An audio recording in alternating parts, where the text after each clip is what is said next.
ಬೆಂಗಳೂರು ದಕ್ಷಿಣ ಕ್ಷೇತ್ರದ ಕಾಂಗ್ರೆಸ್ನ ಟಿಕೆಟ್ ಯಾರಿಗೆ? ಬಹಳ ದೊಡ್ಡ ಚರ್ಚೆಯಲ್ಲಿದ್ದಂಥ ವಿಚಾರ ಇದು. ಮಾಜಿ ಶಾಸಕಿ ಸೌಮ್ಯಾ ರೆಡ್ಡಿ, ನಿಖೇತ್ ರಾಜ್ ಮೌರ್ಯ ಇವರ ನಡುವೆ ಫೈಟ್ ಅಂತೂ ಇದೆ. ಬೆಂಗಳೂರು ಸೌತ್ಗೆ ಯಾರನ್ನ ಕಣಕ್ಕಿಳಿಸಬೇಕು ಅಂತ ಮಾಜಿ ಶಾಸಕಿ ಸೌಮ್ಯಾ ರೆಡ್ಡಿ ಕೆಲವು ಮತಗಳ ಅಂತರದಿಂದ ಸೋತಿದ್ರು. ಕಳೆದ ಬಾರಿ ವಿಧಾನಸಭಾ ಚುನಾವಣೆಯಲ್ಲಿ ರಾಮಲಿಂಗಾರೆಡ್ಡಿ ಅವರ ಮಗಳು ಸೌಮ್ಯಾ ರೆಡ್ಡಿಗೆ ಕೊಡಬೇಕಾ? ನಿಖೇತ್ ರಾಜ್ ಮೌರ್ಯ ಕಾಂಗ್ರೆಸ್ನ ಬೆಂಬಲಿಗ, ವಕ್ತಾರ, ಅನೇಕ ಕಡೆ ಮಾತನಾಡ್ತಾ ಇರ್ತಾರೆ ನಿಖೇತ್ ರಾಜ್ ಮೌರ್ಯ. ಇವರಿಬ್ಬರ ನಡುವೆ ಇದೀಗ ಬೆಂಗಳೂರು ಸೌತ್ನ ಟಿಕೆಟ್ ಯಾರಿಗೆ ಅಂತೇಳಿ ಒಂದು ಫೈಟ್ ಇದೆ. ಪ್ರಿಯಾ ಕೃಷ್ಣ ಕಣಕ್ಕಿಳಿಸಬೇಕು ಅಂಥೇಳಿ ಹಿರಿಯ ನಾಯಕರು ತೀರ್ಮಾನವನ್ನೇನೋ ಮಾಡ್ತಾರೆ. ಪ್ರಿಯಾ ಕೃಷ್ಣ ಇಳಿಸ್ಬಿಡೋಣ ಅಂಥೇಳಿ ಶಾಸಕ ಕೃಷ್ಣಪ್ಪ ಅವರ ಬಳಿಯಲ್ಲಿ ಸುದೀರ್ಘ ಮಾತುಕತೆ ಕೂಡ ನಡೆಸ್ತಾರೆ. ಪ್ರಿಯಾ ಕೃಷ್ಣ ಕಣಕ್ಕಿಳಿಸೋದಕ್ಕೆ ಒಂದು ರೀತಿಯಲ್ಲಿ ಬೇಡಿಕೆ ಆ ಕಡೆಯಿಂದ ಬಂದಿದೆ ಅಂತ ಹೇಳ್ತಾರೆ.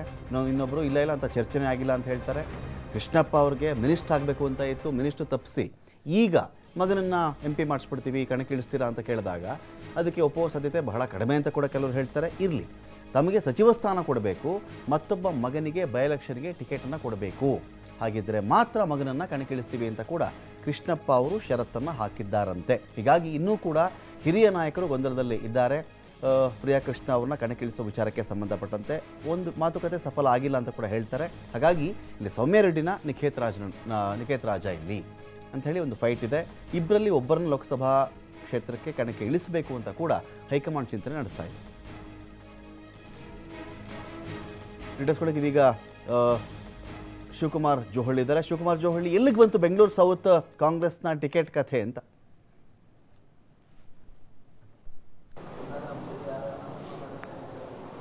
ರಮಕಾಂತ್, ಈಗಾಗಲೇ 7 ಲೋಕಸಭಾ ಕ್ಷೇತ್ರಗಳಿಗೆ ಕಾಂಗ್ರೆಸ್ ಪಕ್ಷ ಅಧಿಕೃತವಾಗಿ ಅಭ್ಯರ್ಥಿಗಳನ್ನು ಘೋಷಣೆ ಮಾಡಿದೆ.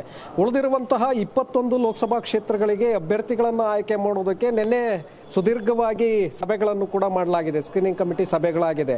ಆದರೆ ಬೆಂಗಳೂರಿನ 3 ಕ್ಷೇತ್ರಗಳ ಬಗ್ಗೆ ಅಭ್ಯರ್ಥಿಗಳನ್ನು ಆಯ್ಕೆ ಮಾಡಿಕೊಳ್ಳೋದ್ರಲ್ಲಿ ಸಾಕಷ್ಟು ಗೊಂದಲಗಳು ಮುಂದುವರೆದಿದೆ. ಇನ್ನೂ ಯಾವುದೇ ಒಮ್ಮತ ಅಭಿಪ್ರಾಯಗಳಲ್ಲಿ ವ್ಯಕ್ತವಾಗಿಲ್ಲ. ರಾಮಲಿಂಗಾರೆಡ್ಡಿಯವನ್ನ ಕೊನೆಯ ಕ್ಷಣದಲ್ಲಿ ಸಭೆಗೆ ಕರೆದರೂ ಕೂಡ ಬೆಂಗಳೂರು ದಕ್ಷಿಣ ಲೋಕಸಭಾ ಕ್ಷೇತ್ರದಲ್ಲಿ ಯಾರಿಗೆ ಟಿಕೆಟ್ ಅನ್ನ ಕೊಡಬೇಕು ಅನ್ನುವಂಥದ್ದು ಫೈನಲ್ ಮಾಡೋದಕ್ಕೆ ಸಾಧ್ಯ ಆಗಿಲ್ಲ. ಯಾಕೆಂದ್ರೆ ಇಲ್ಲಿಯವರೆಗೆ ಕೇವಲ ಒಂದೇ ಹೆಸರಿತ್ತು, ಸೌಮ್ಯಾ ರೆಡ್ಡಿ ಅವರಿಗೆ ಬೆಂಗಳೂರು ದಕ್ಷಿಣ ಕ್ಷೇತ್ರದಲ್ಲಿ ಟಿಕೆಟ್ ಅನ್ನ ಕೊಡಲಾಗುತ್ತೆ, ಕಾಂಗ್ರೆಸ್ ಟಿಕೆಟ್ ಅನ್ನುವಂಥದ್ದು. ಆದ್ರೆ ಈಗ ಅದಕ್ಕೆ ನಿಖೇತ್ ರಾಜ್ ಅವರ ಹೆಸರು ಕೂಡ ಈಗ ಸೇರ್ಪಡೆಯಾಗಿದೆ.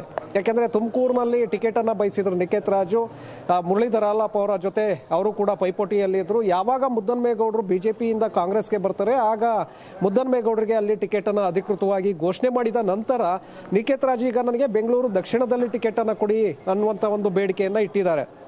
ಅದಕ್ಕೆ DK ಶಿವಕುಮಾರ್ ಕೂಡ ಬೆಂಬಲವಾಗಿ ನಿಂತಿದ್ದಾರೆ ನಿಖೇತ್ ರಾಜ್ ಅವರಿಗೆ. ಸೊ ಹಾಗಾಗಿ ಇಲ್ಲಿ ಸೌಮ್ಯಾ ರೆಡ್ಡಿ ಮತ್ತೆ ನಿಖೇತ್ ರಾಜ್ ಅವರ ನಡುವೆ ನೇರವಾದಂತಹ ಒಂದು ಪೈಪೋಟಿ ಶುರುವಾಗಿದೆ ಟಿಕೆಟ್ಗೆ. ಮತ್ತೊಂದು ಕಡೆ ಪ್ರಿಯಾ ಕೃಷ್ಣ ಅವರನ್ನ ಕಣಕ್ಕಿಳಿಸಬೇಕು, ಯಾಕೆಂದ್ರೆ ನಾವು 20 ಕ್ಷೇತ್ರಗಳನ್ನ ಗೆಲ್ಲಬೇಕು ಅನ್ನುವಂಥ ಉದ್ದೇಶವನ್ನ ಇಟ್ಕೊಂಡಿದೀವಿ. ಹಾಗಾಗಿ ಪ್ರತಿಯೊಂದು ಕ್ಷೇತ್ರಗಳು ಕೂಡ ನಮಗೆ ಇಂಪಾರ್ಟೆಂಟ್. ಸೊ ಹಾಗಾಗಿ ಅಲ್ಲಿ ಬೆಂಗಳೂರು ದಕ್ಷಿಣದಲ್ಲಿ ಅಷ್ಟು ಸುಲಭ ಅಲ್ಲ, ಬೇರೆಯವರನ್ನ ಕಣಕ್ಕಿಳಿಸಿದ್ದೇ ಆದ್ರೆ ಸುಲಭ ಅಲ್ಲ ಗೆಲುವು ನಮಗೆ. ಹಾಗಾಗಿ ಪ್ರಿಯಾ ಕೃಷ್ಣ ಅವರನ್ನ ಅಲ್ಲಿ ಇಳಿಸಿದ್ದೇ ಆದ್ರೆ ಒಕ್ಕಲಿಗ ಸಮುದಾಯದ ಮತಗಳು ಕೂಡ ನಮಗೆ ಸಿಗುತ್ತೆ. ಅದರ ಜೊತೆಗೆ ಅಲ್ಪಸಂಖ್ಯಾತ ಮತ್ತೆ ಉಳಿದಿರುವಂತಹ OBC ಸಮುದಾಯದ ಮತಗಳು ಕೂಡ ಬೀಳುತ್ತೆ. ಹಾಗಾಗಿ ನಾವು ಅಲ್ಲಿ ಪ್ರಿಯಕೃಷ್ಣ ಅವರನ್ನ ಗೆಲ್ಲಿಸ್ಕೊಳ್ಬಹುದು, ನಮಗೆ ಒಂದು ಕ್ಷೇತ್ರ ಪ್ಲಸ್ ಆಗುತ್ತೆ ಅನ್ನುವಂತ ಲೆಕ್ಕಾಚಾರ ಹೈಕಮಾಂಡ್ ನಾಯಕರಲ್ಲಿದೆ. ಹಾಗಾಗಿ ತಾಜ್ ವೆಸ್ಟ್ ಎಂಡ್ ಹೋಟೆಲ್ನಲ್ಲಿ ಸುದೀರ್ಘವಾಗಿ ಕೃಷ್ಣಪ್ಪ ಅವರ ಜೊತೆ ಮಾತುಕತೆಯನ್ನ ನಡೆಸ್ತಾರೆ ಸುರ್ಜೇವಾಲಾ CM ಹಾಗೆ DCM. ಆಗ ಕೃಷ್ಣಪ್ಪ ಅವರು ಕೂಡ ಬೇಡಿಕೆಯನ್ನ ಇಡ್ತಾರೆ. ಪ್ರಿಯಕೃಷ್ಣ ಈಗ ಶಾಸಕರಾಗಿರೋದ್ರಿಂದ ಅವರನ್ನ ಲೋಕಸಭಾ ಕ್ಷೇತ್ರಕ್ಕೆ ನೀವು ಇಳಿಸಬೇಕು ಅಂದ್ರೆ ನನ್ನನ್ನ ಸಚಿವನನ್ನಾಗಿ ಮಾಡಬೇಕು, ಮತ್ತೆ ಮತ್ತೊಬ್ಬ ಪುತ್ರನಿಗೆ ಬರುವಂತಹ ಬೈ ಎಲೆಕ್ಷನ್ ನಲ್ಲಿ ಟಿಕೆಟ್ ಅನ್ನು ಕೊಡಬೇಕು ಅನ್ನುವಂಥದ್ದು. ರಮಕಾಂತ್, ಶಿವು, ಈಗ ಬೆಂಗಳೂರು ಸೌತ್ ಅಂತ ಬಂದಾಗ ಇಲ್ಲಿ ಕ್ಯಾಸ್ಟ್ ಕಾಂಬಿನೇಷನ್ನ ಅಥವಾ ಶಕ್ತಿನ ಅಥವಾ ಬೇರೆ ಬೇರೆ ವಿಧಾನಸಭಾ ಕ್ಷೇತ್ರಗಳಲ್ಲಿ ಪಕ್ಷವಾರು ಇರತಕ್ಕಂಥ ಬಲವ ಯಾವ ಒಂದು ಮಾನದಂಡ ಇಟ್ಕೊಂಡು ಇಲ್ಲಿ ನಿಖೇತ್ ರಾಜ್ ಅಥವಾ ಸೌಮ್ಯಾ ರೆಡ್ಡಿ ಅಥವಾ ಪ್ರಿಯಾ ಕೃಷ್ಣ ಇಂಥ ಹೆಸರು ಕೇಳಿ ಬರ್ತಾ ಇದೆ ಅಂತ?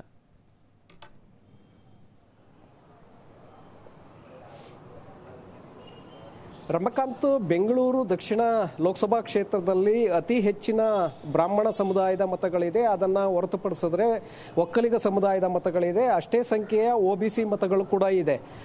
ಸೌಮ್ಯ ರೆಡ್ಡಿ ಅವರನ್ನ ಯಾಕೆ ಕಣಕ್ಕಿಳಿಸಬೇಕು ಅಂದ್ರೆ ರೆಡ್ಡಿ ಒಕ್ಕಲಿಗ ಸಮುದಾಯಕ್ಕೆ ಸೇರಿರೋದ್ರಿಂದ ಒಕ್ಕಲಿಗ ಸಮುದಾಯದ ಮತಗಳು ಬೀಳುತ್ತೆ, ಜೊತೆಗೆ ರೆಡ್ಡಿ ಸಮುದಾಯದ ಮತಗಳು ಕೂಡ ಸಾಕಷ್ಟು ಸಂಖ್ಯೆಯಲ್ಲಿರೋದ್ರಿಂದ ಆ ಮತಗಳು ಕೂಡ ಬೀಳುತ್ತೆ.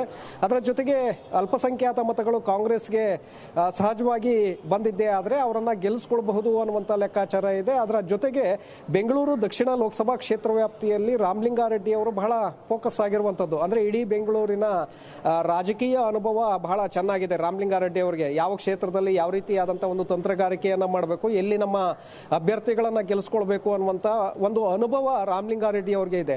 ಹಾಗಾಗಿ ಪುತ್ರಿಗೆ ಅಲ್ಲಿ ಟಿಕೆಟ್ ಅನ್ನ ಕೊಟ್ಟಿದ್ದೆ ಆದ್ರೆ ಸಹಜವಾಗಿ ರಾಮಲಿಂಗಾರೆಡ್ಡಿ ಅವರು ಕೂಡ ಹೆಚ್ಚಿನ ಗಮನವನ್ನ ಹರಿಸ್ತಾರೆ. ಅಲ್ಲಿರುವಂತಹ ಎಲ್ಲ ಸಮುದಾಯಗಳ ಮತಗಳನ್ನು ಕೂಡ ಕ್ರೋಢೀಕರಣ ಮಾಡಿ ತಮ್ಮ ಪುತ್ರಿಯನ್ನ ಗೆಲ್ಲಿಸ್ಕೊಳ್ತಾರೆ ಅನ್ನುವಂತ ಲೆಕ್ಕಾಚಾರಗಳಿದೆ. ಇಲ್ಲಿ ನಿಕೇತ್ ರಾಜ್ ಅವರು ಈಗ ಅಲ್ಲಿ ಟಿಕೆಟ್ ಅನ್ನ ಬಯಸಿದ್ದಾರೆ. ಯಾಕಂದ್ರೆ ತೇಜಸ್ವಿ ಸೂರ್ಯ ಅವರಿಗೆ ಅಲ್ಲಿ ಟಿಕೆಟ್ ಅನ್ನ ಕೊಡೋದ್ರಿಂದ ಸಹಜವಾಗಿ ನಿಕೇತ್ ರಾಜ್ ಕೂಡ ಈಗ ಕಾಂಗ್ರೆಸ್ ಪಕ್ಷದಲ್ಲಿ ವಾಗ್ಮಿಯಾಗಿ ಗುರುತಿಸ್ಕೊಳ್ತಾ ಇದ್ದಾರೆ. ಒಳ್ಳೆ ಭಾಷಣಕಾರ, ಜೊತೆಗೆ ಯೂತ್ಸ್ ಮತ್ತೆ ಒಬಿಸಿ ಸಮುದಾಯದ ಮತಗಳನ್ನ ಗಮನದಲ್ಲಿಟ್ಕೊಂಡು ಅಲ್ಪಸಂಖ್ಯಾತ ಸಮುದಾಯದ ಮತಗಳು ಅಲ್ಲಿ ವರ್ಕೌಟ್ ಆಗಿದ್ದೇ ಆದ್ರೆ ರಾಮಲಿಂಗಾರೆಡ್ಡಿ ಅವರ ಬೆಂಬಲ ಸಿಕ್ಕಿದ್ದೇ ಆದ್ರೆ ನಾನು ಕೂಡ ಅಲ್ಲಿ ಗೆಲ್ಲಬಹುದು ಅನ್ನುವಂತ ಲೆಕ್ಕಾಚಾರ ನಿಕೇತ್ ರಾಜ್ ಅವ್ರಿಗಿದೆ. ಜೊತೆಗೆ ಡಿ ಕೆ ಶಿವಕುಮಾರ್ ಅವ್ರಿಗೆ ಗಾಡ್ ಫಾದರ್. ಸೊ ಹಾಗಾಗಿ ಡಿ ಕೆ ಶಿವಕುಮಾರ್ ಅವರ ಬೆಂಬಲ ಸಿಕ್ಕಿದ್ದೇ ಆದ್ರೆ ಒಕ್ಕಲಿಗ ಸಮುದಾಯದ ಮತಗಳು ಕೂಡ ನನ್ನನ್ನು ಕೈ ಹಿಡಿಯುತ್ತೆ ಅನ್ನುವಂತ ಲೆಕ್ಕಾಚಾರ ನಿಕೇತ್ ರಾಜ್ ಅವ್ರಿಗಿದೆ. ಸೊ ಹಾಗಾಗಿ ಅವರು ಕೂಡ ಈಗ ಟಿಕೆಟ್ಗೆ ಅಲ್ಲಿ ಬೇಡಿಕೆಯನ್ನು ಈಗ ಕೃಷ್ಣಪ್ಪ ಅವ್ರಿಗೆ ಶಿವು ಕೃಷ್ಣಪ್ಪ ಅವ್ರಿಗೆ ತನ್ನನ್ನ ಸಚಿವ ಮಾಡಲಿಲ್ಲ ಅನ್ನೋ ಒಂದು ಬೇಸರ ಇತ್ತು. ಅವ್ರು ಹೇಳ್ಕೊಳ್ತಾರೋ ಬಿಡ್ತಾರೋ ಅದು ಬೇರೆ ವಿಚಾರ. ಈಗ ಸಚಿವರನ್ನ ಮಾಡಿ ಅಂತ ಒಂದು ಡಿಮ್ಯಾಂಡು, ಎರಡನೇದು ಹಾಗಾದರೆ ಮಾತ್ರ ಇನ್ನೊಬ್ಬ ಮಗನಿಗೆ ಬೈ ಎಲೆಕ್ಷನ್ ಟಿಕೆಟ್ ಕೊಟ್ಬಿಡಿ, ಆಗ ಬೇಕಾದರೆ ಪ್ರಿಯಾ ಕೃಷ್ಣನ್ನ ನಾವು ಬೆಂಗಳೂರು ಸೌತ್ಗೆ ಇಳಿಸ್ತೀವಿ ಅಂತ ಮಾತೇನೋ ತೇಲಿ ಬರ್ತಾ ಇದೆ. ಇದ್ರ ಕಥೆ ಏನು ಅಂತ?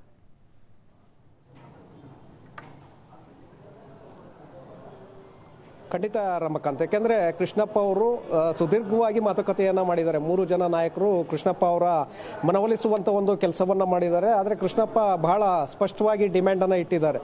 ನೀವು ನನ್ನ ಮಗನನ್ನ ಕಣಕ್ಕಿಳಿಸಬೇಕಾದ್ರೆ, ಯಾಕೆಂದ್ರೆ ಗೋವಿಂದರಾಜನಗರ ಕ್ಷೇತ್ರವನ್ನ ಬಿಡಬೇಕಾಗತ್ತೆ ಪ್ರಿಯಕೃಷ್ಣ ಅವರು ಲೋಕಸಭಾ ಕ್ಷೇತ್ರಕ್ಕೆ ಬಂದಿದ್ದೆ ಆದ್ರೆ.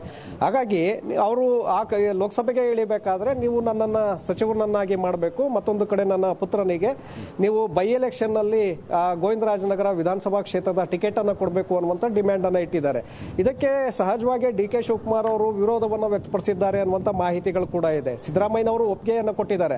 ಆದ್ರೆ ಡಿ ಕೆ ಶಿವಕುಮಾರ್ ಒಂದೇ ಕುಟುಂಬಕ್ಕೆ 3 ಟಿಕೆಟ್ ಕೊಡಬೇಕಾ ಅನ್ನುವಂತ ಒಂದು ಅಸಮಾಧಾನವನ್ನು ಹೊರಹಾಕಿದ್ದಾರೆ ಅನ್ನುವಂಥದ್ದು. ಹಾಗಾಗಿ ಗೊಂದಲ ಇನ್ನೂ ಕೂಡ ಮುಂದುವರೆದಿದೆ. ಬಹುತೇಕವಾಗಿ ಪ್ರಿಯಕೃಷ್ಣ ಅವರನ್ನ ಅಲ್ಲಿ ಕಣಕ್ಕಿಳಿಸಬೇಕು ಅನ್ನುವಂತ ಉದ್ದೇಶ ಸಿಎಂಗೂ ಕೂಡ ಇದೆ, ಡಿ ಕೆ ಶಿವಕುಮಾರ್ ಅವ್ರಿಗೂ ಕೂಡ ಇದೆ. ಯಾಕೆಂದ್ರೆ ಕ್ಷೇತ್ರ ಪ್ಲಸ್ ಆಗುತ್ತೆ ಅನ್ನುವಂಥದ್ದು. ಆದ್ರೆ ಈ ಬೇಡಿಕೆಗಳು ಇರೋದ್ರಿಂದ ಸಹಜವಾಗಿ ಒಪ್ಕೊಳ್ಳೋದಕ್ಕೆ ಡಿ ಕೆ ಶಿವಕುಮಾರ್ ಇಷ್ಟ ಇಲ್ಲ. ಆ ಕಾರಣಕ್ಕೆ ಈಗ ಸೌಮ್ಯ ರೆಡ್ಡಿ ಮತ್ತೆ ನಿಕೇತ್ ರಾಜ್ ಅವರ ನಡುವೆ ನೇರವಾದಂತಹ ಒಂದು ಪೈಪೋಟಿ ಶುರುವಾಗಿರುವಂತದ್ದು. Ramakant, thank you Shivakumar ಜೋಹಳಿ.